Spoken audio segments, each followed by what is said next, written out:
guys. Ay, good afternoon nandiyan.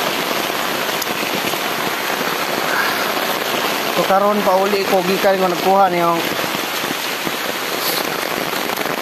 charger. Nagutang bitaw sa charger. Barato ra man ta ni na may dakong shipping what mo nang 107 mo bayaran. I think 60 plus ra gani ni.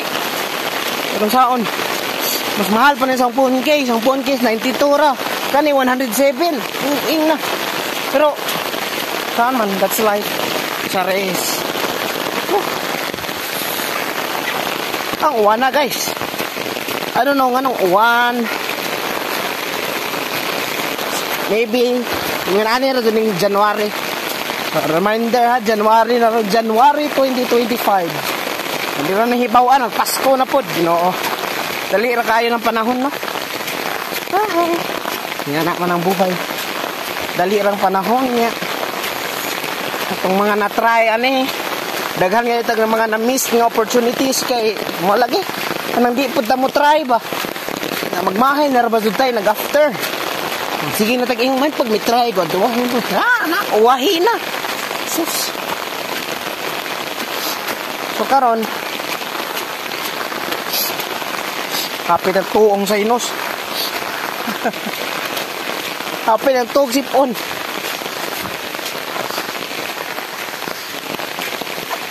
Hindi man ako pero I promise to you hindi ako galing aso. Baby! So, ano?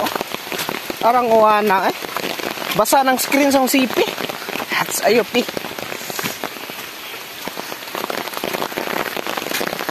So I just continue walking here, no?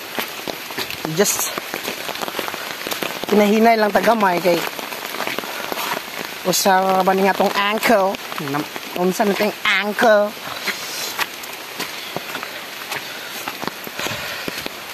Ngit-ngit ba? Unsa ang ngit-ngit?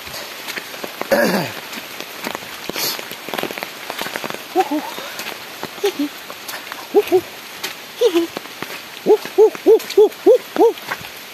Wuhu.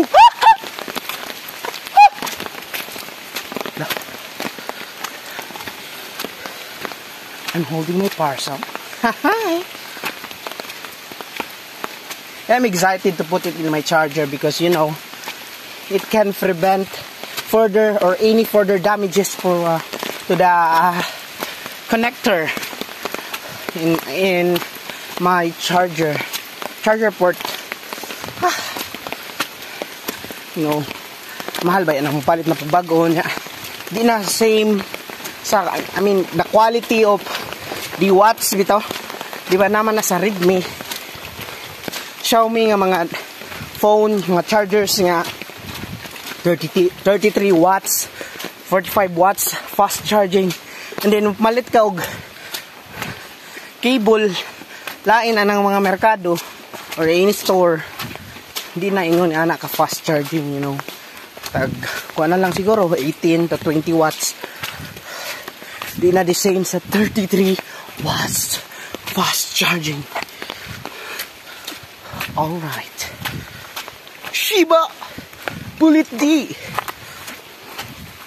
It's inside in a banjo track. Whoop. Teka muna miss, wag ka nang sumama. Sinisigurado kay mapapahamak. Basta may alak, may balak eh. Hinay ta. Finally, abot na ko sa mua. Bye-bye.